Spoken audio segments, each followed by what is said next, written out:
I just wonder, yesterday, the fake deputy president and leader of majority Kevani Ichung'wah summoned deputy county commissioners in Gilgil and told them to create an infrastructure today to meet chiefs and assistant chiefs who shall be given money for bribery on Sunday night and election night to go and bribe people in every house.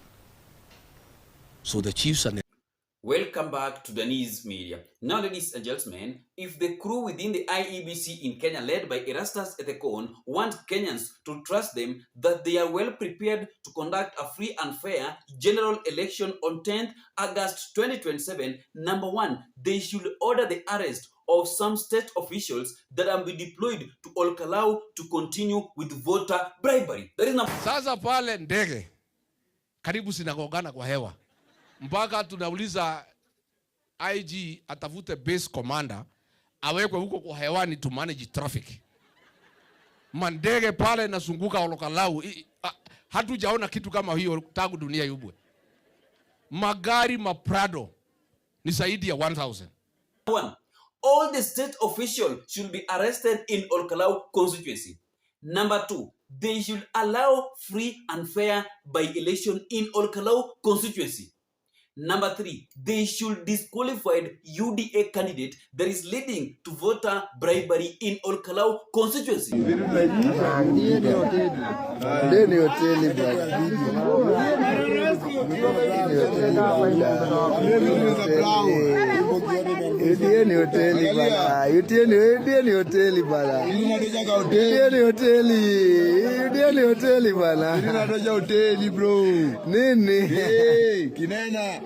Pesa ile iko huku kidogo kabisa, na 1,500 pesa ni mingi kabisa.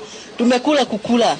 Tunasema saa hii kampeni iendelee iende mpaka December. Wanjiro tells us that her debtors have reduced courtesy of the big money in circulation. Ilikuwa najaza kitabu ya kukopesha, lakini saa hii wanalipa asubuhi wakienda kazi.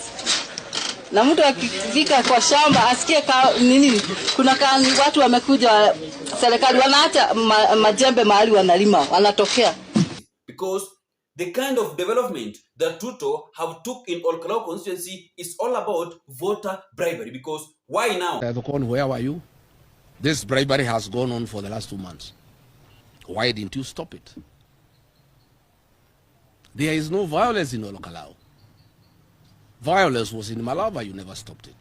Violence was in Narok, you never stopped it.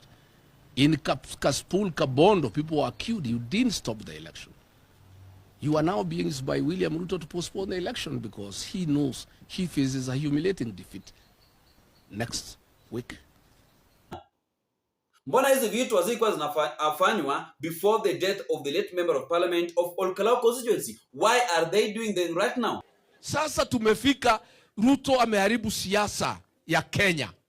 To an extent, people are wishing death for their member of parliament so there is a by-election. Na hii pesa yote ni ile ameiba. Ya Kenyatta National Hospital amemwaga Kalou. Besides that one, Ruto is planning to meet Kalou people in State House a day to by-election next week. Why? The IEBC are just there. If they want Kenyans to trust them and believe to them that they are well prepared to conduct free and fair election, then they should lead with example on this by-election. The outcome of Kalou constituency result will determine on whether these people are well prepared to conduct a free and fair election in 2027. And before we proceed, ladies and gentlemen, please consider liking the video. When you like the video, you could automatically show us your support on what I'm doing on this platform. Thank you so much for that support of the like and also subscription. Let us continue with our analysis.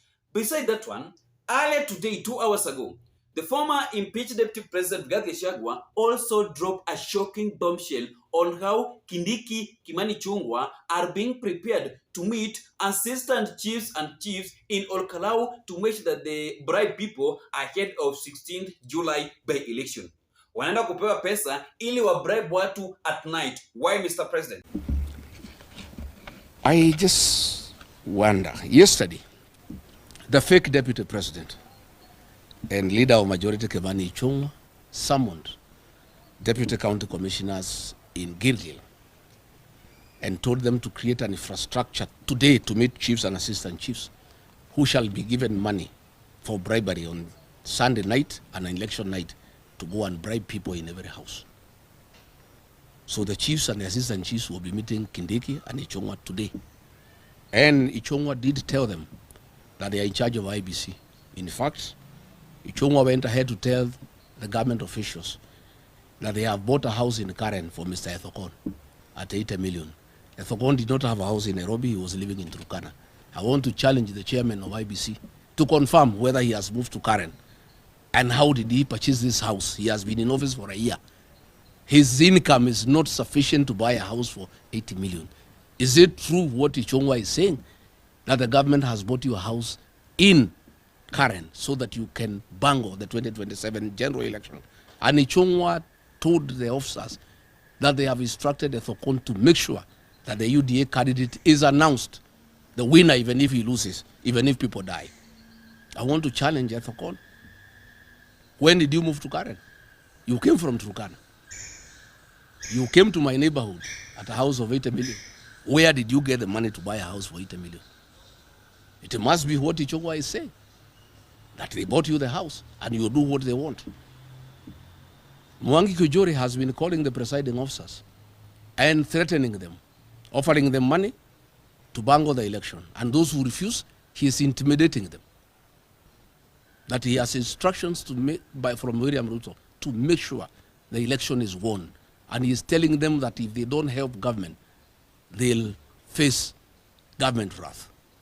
I want to thank the returning officer and all presiding officers in Kalou. So far, they have been very firm. Please don't be intimidated. Kionjore, Ichongwa, Kindeki, Ruto will take you nowhere. Live up to the oath you have taken to conduct free and fair election in Kalou. I want to say, Bwana Ethokon, do the right thing. Don't try to postpone this election. Make sure there is no violence. Talk to the IG to make a public statement that goons will not be allowed into Kalou. Because if there are no goons, the election will be peaceful. The people of Kalou are extremely peaceful and they don't want violence. During the 25th commemoration of Gen Z protests, we saw police deployment in the city.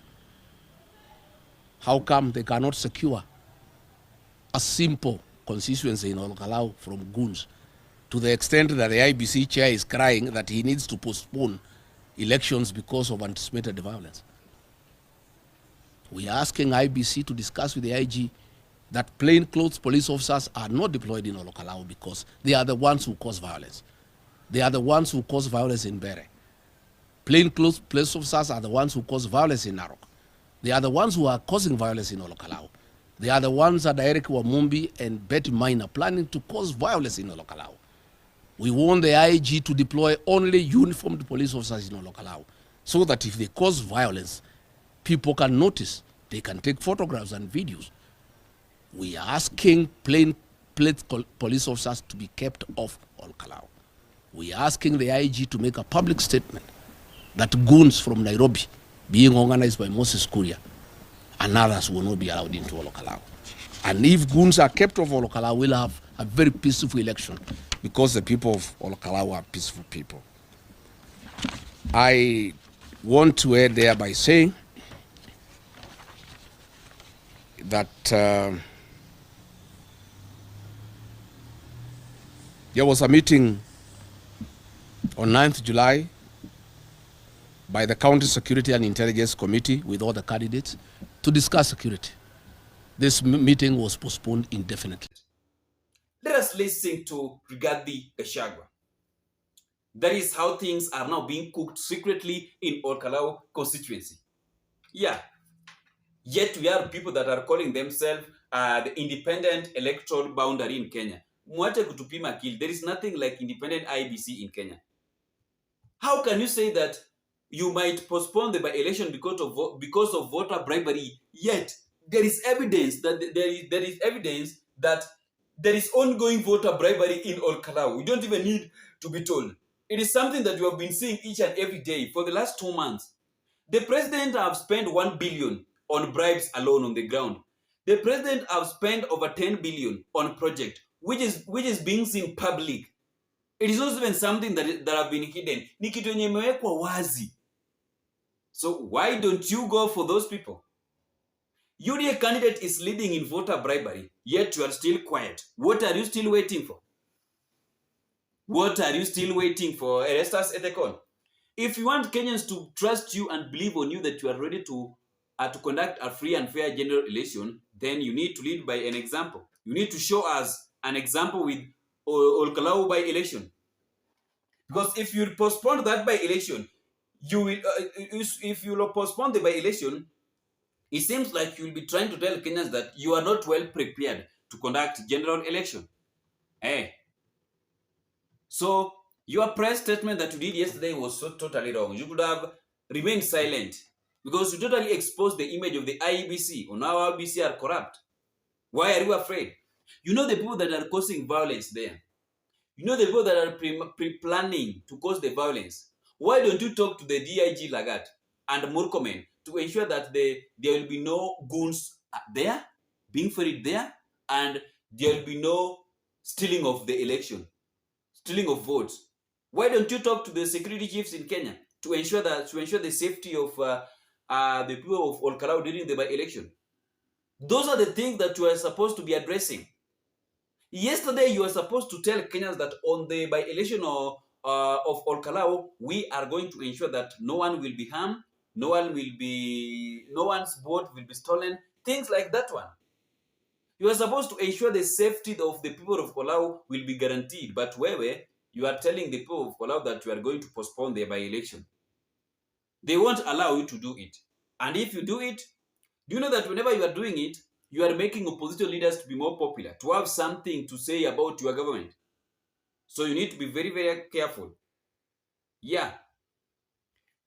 The more you are threatening to postpone the by-election, the more you are giving out opposition leaders or a solution or a way or a move on how they can criticize your government, the government of William Ruto. So if you postpone the by-election, you are going to cost William Ruto a lot. And I'm not afraid to say that one. So it is upon you to decide. It is upon you to decide. In fact, you just need to tell Kenyans that, oh, Kenyans, I'm not ready. I'm not ready. I'm not ready. Tukutane kwa video itakayofuata, wapenzi watazamaji wa Daniz Media, and remember to subscribe, comment, share, like, and don't forget to turn on notification bell for more updates daily. Nyinyi ni watu wa nguvu sana na Mungu azidi kuwabariki. Asanteni sana, and tukutane kwa video itakayofuata hivi karibuni, wapenzi watazamaji. You can drop your thoughts in the comment section below concerning to what things are being exposed behind Olkalau by election campaign on the ground ahead of 16th July, the real date for the people of Olkalau to cast their vote for their new member of parliament. Bye-bye, my great viewers.